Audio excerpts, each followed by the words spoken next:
This is Hidden Killers Week in Review. A look back at the most prolific stories of the week. This is Hidden Killers with Tony Brueski. Want to talk about a bad day in court? Brian Kohberger just had a really, really bad day in court.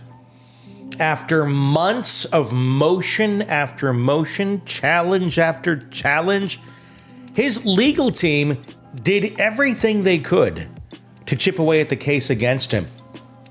And they failed. That's the takeaway. But not without trying. I got to give it to Ann Taylor. She is a good attorney. They didn't fail just a little bit here, though. They completely failed at all the motions they've been bringing up. Every single major motion they filed, denied. Every single argument to suppress key evidence, thrown out. Every attempt to dismiss the case on technicalities, dead on arrival. The judge's rulings in the case here were not just a setback for the defense. They were a full-on collapse of any hope Kohberger had of walking into that trial without the jury seeing the most damning pieces of evidence against him. So let's break it all down. What just happened in court? Why it's a disaster for the defense, and how it shapes the road ahead in this very high-profile trial. Let's start with the biggest fight, the DNA evidence. This has been a battle for months. Investigators found a knife sheath next to one of the victims, and on that sheath, lo and behold, they recovered a single male DNA sample. That sample didn't match anyone in the house. It didn't match friends. It didn't match the victims. But through a forensic process called investigative genetic genealogy, otherwise known as IgG, law enforcement tracked it back to Kohberger's family line. So, what does that mean? Once they had a suspect, they went one step further. They tailed Kohberger in Pennsylvania, grabbed trash from his family's home, and just like that, they found a familial match. The DNA on the knife sheath was a statistical match to Brian Kohberger. When I say statistical match, I mean like there's no chance it could be anybody else because there's not that many people on the planet. So it's not like a 1 in 5, or maybe it's kind of like, it's like, no, there's up, down, left, right, BA, select, start has nothing on this statistical match. Multiply that by 1,000,000.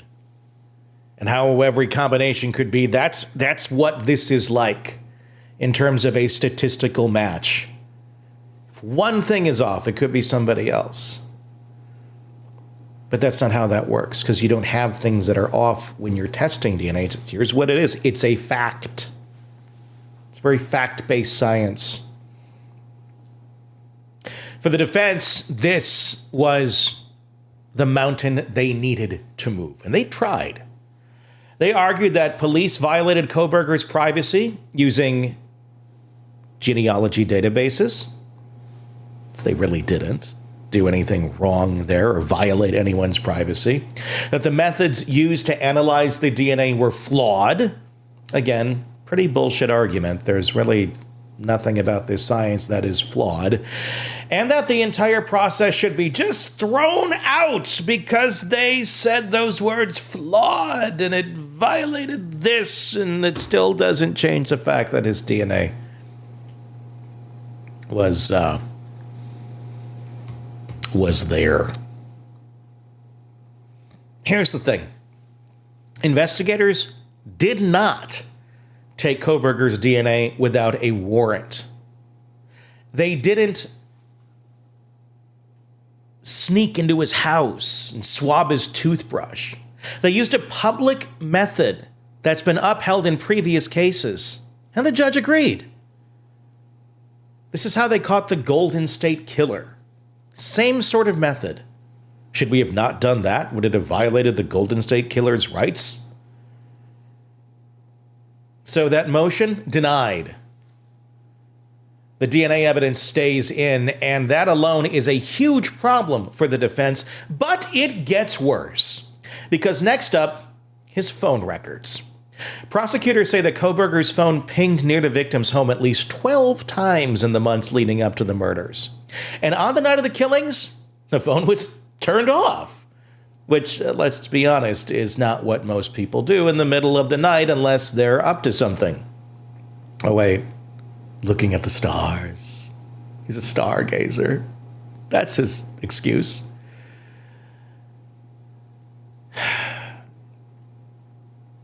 Here's the kicker. After the murders, the phone magically turns back on, pings miles away, right along the route where prosecutors say Kohberger would have taken to leave the scene and head back to Pullman, Washington. The defense tried to get this evidence thrown out, too. They argued that the search warrants for his phone data were too broad, that the police overstepped, that the data was unreliable. Basically, it's unreliable. You can't do that. Please, it's a lie. It's lies. It's all lies. When your best defense is, I like to look at the stars, you're gonna go after anything you really can, you know? He ruled that law enforcement followed the law and that the data is absolutely coming into trial. So now we have two huge pieces of evidence locked in. DNA that places Kohberger at the crime scene and cell data that shows he was in the area before and after the murders. You think at this point maybe the defense would have a win, right? Maybe just a little ruling on their side. Nope. That's not how this went. Because next up was the video surveillance evidence. Law enforcement tracked down a white Hyundai Elantra, the same type of car that multiple surveillance cameras captured near the crime scene. The car was caught on video multiple times, both near the victim's house and on the likely escape route after the murders. And guess who drove a white Hyundai Elantra at the time? Brian Kohberger. What a coincidence. The defense fought hard to challenge how police identified the car, but once again, the judge shut it down. The videos were collected legally, the identification of the car was sound, and the evidence is staying in. Now, let's just take a second here, because at this point, the case against Kohberger is looking rock solid. But DNA, we have that linking him to the murder scene, phone records that put him near the victim's home repeatedly, and a car that matches the one fleeing the scene. So what's left? The defense has one last big swing, trying to get the entire case in its entirety dismissed, thrown out. It's a bold move. But hey, you got to try. It's not a surprising try, unlikely try, but not as surprising. They argued that the grand jury indictment was unfair, that the prosecution withheld key information, and that Idaho's grand jury process itself was flawed. The judge? Not really having it. He didn't just deny the motion. He actually called the argument creative, but legally incorrect. In other words, nice try, but sorry, no. Parting gifts are rice-a-roni, the San Francisco treat. So let's take a stock of what just happened here. The DNA evidence, staying in. The phone data, staying in. The surveillance footage, staying in. The indictment, 100% solid. This wasn't just a bad day for the defense. It was a complete disaster for Kohberger's legal team. They needed to knock out some of the prosecution's best evidence, and they failed at every single turn. Now the case is moving forward with everything on the table. The trial isn't just happening, it's happening with the full weight of the evidence against Kohberger intact.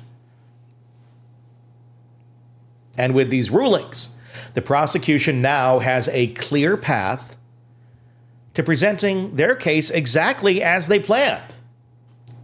That doesn't mean the defense is out of options. With their suppression motions denied, they're going to have to pivot to focus less on blocking evidence and more on casting doubt on that very evidence when the trial begins. And that means Their next move is to shift attention away from the evidence altogether towards something that they can still control.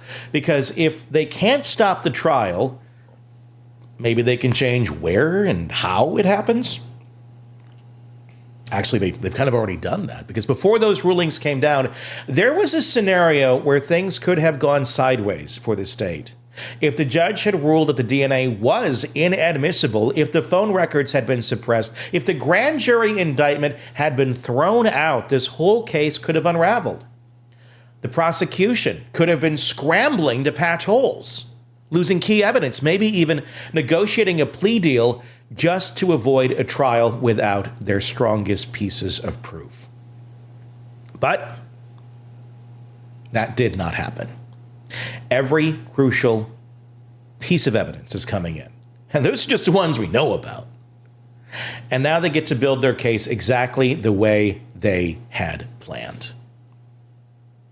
And the case, it's looking rock solid. Let's talk about why the prosecution is in such a strong position right now. Then we'll talk more about the defense.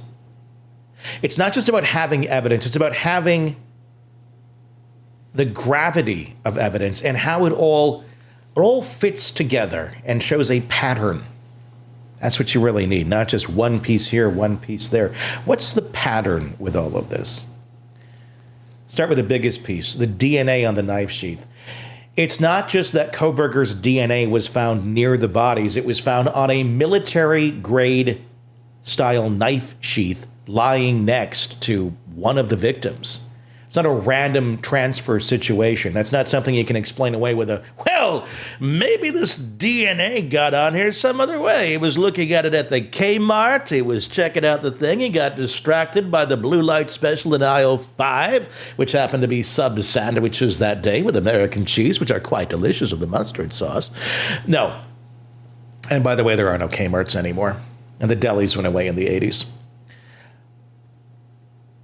This is a direct piece of physical evidence found right where it shouldn't be. And the prosecution knows exactly how to frame this for a jury. If they're sitting in the jury box, what's the first thing that comes to mind when you hear about DNA on a murder accessory left at a crime scene? You don't have to be a forensic expert to get it. The knife sheath was there. The person who touched it, there. And if the person who touched it was Kohberger, kind of presents a problem. But it's not just DNA, and this is where the prosecution really has the advantage, because in a weaker case, you might have just had one major piece of evidence, and the defense could pick it apart. But here, the state has layers. Layers, I'm going to say levels, Jerry. Levels. Layers. Because now you add in cell phone tracking data, and suddenly Kohberger isn't just connected to the crime scene after the fact. He's connected to it before the murders even happened. His phone wasn't just in the area once or twice. It was in the neighborhood at least 12 separate times. Always at night. Always in the weeks leading up to the murders. And that pattern? That's not random. The prosecution's argument is simple. This wasn't a coincidence. This was surveillance. And if you're sitting on that jury, you don't need a law degree to understand what exactly that means. Now, maybe, just maybe, if the only evidence that his phone was ever near the victim's house was just a few times, kind of at random, the defense could spin some kind of excuse. Maybe they'd argue he had some unknown connection in the area, or it was a night owl. Well, they kind of did argue that one. He likes to look at the stars. He just happened to drive through the neighborhood at weird hours. The biggest problem for the defense, the night of the murders, the phone suddenly goes dark. No activity, no location pings, no data. Just him kind of heading that way and then off. Then hours later, after the murders, it comes back on magically, miles away from the crime scene, heading away on the route that one would take if you were at the crime scene and going back to Pullman, Washington. The prosecution is going to say that's not normal behavior. That's someone turning off their phone so they can't be tracked. And the jury, they're probably going to think the same thing. So now you've got DNA tying him to the scene and digital evidence showing him near the house in the weeks leading up to the crime. And just to top it all off, surveillance footage, that darn pesky surveillance footage that people have. The white Hyundai Elantra is the final nail in the coffin because law enforcement didn't just find any white Elantra, they found his. The same make, the same model, the same damage to the front of the car that matches the one seen in the surveillance footage. And the jury is going to be shown those images. They're going to see a white Hyundai Elantra near the crime scene at the exact time the murders took place.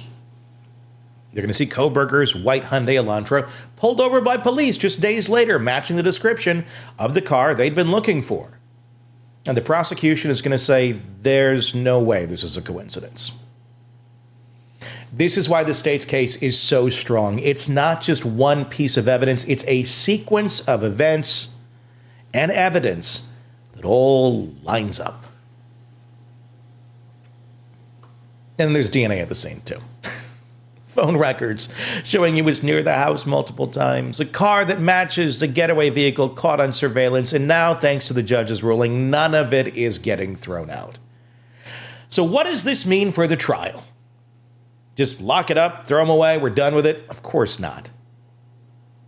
First, the defense is in a terrible position at this moment in time. What does it say at this moment in time? This trial is still months away. And if we don't have anything holding it back further, it could be even longer if something pops up. Originally, their strategy was to keep this stuff out of the trial. Their plan was to convince the judge that some of this evidence was gathered improperly, that the police overstepped their authority, that there was some technical flaw in the investigation. But now they don't have that option anymore. That's been seen, said, and determined. The DNA is in, the phone records are in, the car evidence is in. So their only chance now, well, got to pick it apart. They're going to attack the science. They're going to try to convince the jury that the DNA testing wasn't reliable, that the phone data isn't as precise as it seems, that the surveillance footage is too blurry to be conclusive. Basically the same things they tried to argue to keep this thing out of court, now they're going to have to argue in court. And you're going to have a prosecution that's going to counter all that going, here's why they're wrong. And that's their job. That's what they have to do. But here's the problem. The prosecution doesn't need any one piece of evidence to convict him. The case isn't built around just the DNA or just the phone data or just the car. It's all of it together. And that's why the death penalty is still on the table. Because the prosecution is treating this as a premeditated mass murder. And they're going to argue that Kohberger knew exactly what he was doing. And legally, that means the jury has to be death qualified. Are you death qualified? Ask your doctor if you're death qualified today. And that changes the entire jury selection process. Because not only does the state have to prove Kohberger is guilty, they have to convince jurors that he deserves execution if he's convicted. And that's a whole different ballgame. Now, this doesn't guarantee a conviction. It never does. But what does it actually do? The prosecution is walking into this trial exactly where they want to be, with all their evidence, all their arguments, and no legal roadblocks standing in their way. The defense, on the other hand, they're in damage control mode. And with no way to suppress evidence, they have to shift strategies fast, because if they ain't going to stop the evidence from coming in, maybe they can find another way to shake up the trial. At this point, the defense knows they're out of options. The evidence isn't going anywhere. The prosecution's case is coming in exactly as planned. So what now? Where can they pivot to? They can't stop the case from moving forward. What can you do? Can you change the playing field, literally? Well, they've already done that, actually. Venue change. Originally, the trial was set to take place in Moscow, Idaho, the same small college town where the murders happened. And for the prosecution, that would have been, well, fairly ideal. Because in Moscow, this case isn't just news, it's personal. These weren't just 4 random victims. They were beloved members of that community. They went to school there. Their families and friends still live there. You can't walk down a street in Moscow without running into someone who's been directly affected by this case. And the defense knew that. They knew seating an unbiased jury in Moscow was going to be nearly impossible. So they pushed hard to get the trial moved somewhere else, somewhere bigger, somewhere less emotionally invested. And the judge agreed. Now, instead of taking place in Moscow, the trial will happen in Boise in Ada County, the largest city in Idaho. This is a huge win for the defense because Boise is over 300 miles away from where the crime actually happened. It's a bigger city with a more diverse jury pool, people who haven't spent the last 2 years living and breathing this case every single day. And that's exactly what the defense needs right now, because let's be real. If this trial had happened in Moscow, the odds of finding 12 people with zero bias, pretty much non-existent. Even the most professional, impartial jurors would have walked into that courtroom with some level of emotional attachment to the case. But in Boise, you're going to get a completely different jury pool. Now, does that mean it's going to be pro-Kohberger? No. But it does mean they'll have a much better shot at finding people who don't have a deep personal connection to the case. And that's only fair. That's exactly what they need. But venue change isn't enough, because the other big problem for the defense, the media. From the second Kohberger was arrested, the case has been everywhere. From court hearings, every new piece of evidence, every leaked document, it's all been dissected, analyzed, and turned into headlines. And for the defense, it's kind of a nightmare, because jurors don't live in a vacuum. They see the news, they hear the speculation, and once a story like this gets into the public consciousness, it's almost impossible to undo the damage. So the defense went after media access in the courtroom, arguing that the cameras were turning this case into a spectacle. They pointed that the way coverage has zoomed in on Kohberger's every move, his facial expressions, his body language, the way he interacts with his lawyers. And they made the case that that kind of hyper-focused coverage is creating prejudice before the trial even started. And once again, the judge agreed. They had a win there. So the cameras are kind of out. No more close-ups, no more endless replaying of Kohberger's every reaction in slow motion. Instead, there's a single controlled courtroom live stream run by the court itself. It means no dramatic camera angles, no more circus, just the trial as it happens. It's another win for the defense, because the last thing they want is for the jury to be influenced by viral clips and out-of-context headlines. But here's the thing, none of this changes the actual evidence. And that's where the defense has to get creative, because at this point, their only real shot at saving Kohberger isn't blocking evidence, it's making the jury doubt it. And that starts with attacking the science. The biggest target, the DNA. The prosecution is going to say that the DNA from the knife sheath is undeniable proof that Kohberger was at the scene. The defense, they're going to push back. And they're going to push back hard. Expect them to argue that DNA transfer is more complicated than it seems. Although it's really not, once you look at the science of it. I mean, one can just say that out loud if you know nothing about it. I'm really not a fan of the food at that restaurant. Have you ever been to that restaurant? No, I haven't. Well, then how can you have an opinion? Do you know how DNA transfer works? Not exactly. Well, then just saying it's more how do you know it's more complicated? What makes it more complicated? What makes the data from the DNA, the touched DNA on that knife sheath, complicated? What's complicated about that linking process to Kohberger? How could it possibly lead to anyone else? And the answer to that is it can't. It just statistically can't. There's black, there's white, there's science, there's fiction, and this is both science and fact.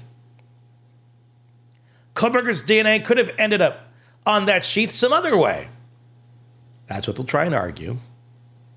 Through contamination, through secondary transfer, through some unknown third party. Not likely. Or even really possible in many ways, unless somebody stole Kohberger's knife and knife sheath recently. We haven't heard about that. And we don't really know exactly what's going on in those purchases that they're looking at from Kohberger. But I'll tell you what, if there's a Kohberger knife and a sheath on that Amazon order list, it ain't gonna look good. They're also going to attack the way investigators identified Kohberger as a suspect in the first place. Because remember, the police didn't start with his DNA. They started with a genealogy search, building a family tree of potential suspects based on DNA from the crime scene. That method, investigative genetic genealogy, it's still relatively new, and it has been upheld in other cases.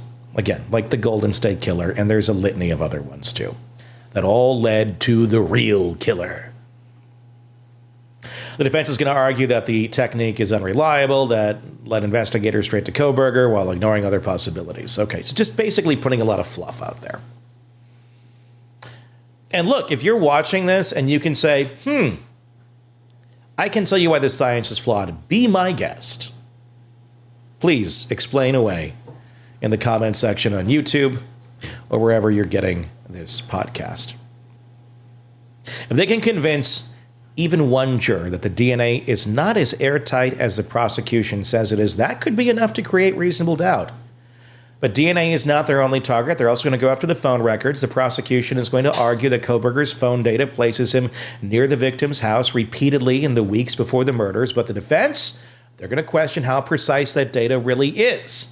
They bring in their own expert witnesses, people who specialize in cell tower tracking. And I'm going to put that in quotations because if you know how this works, you know how this works.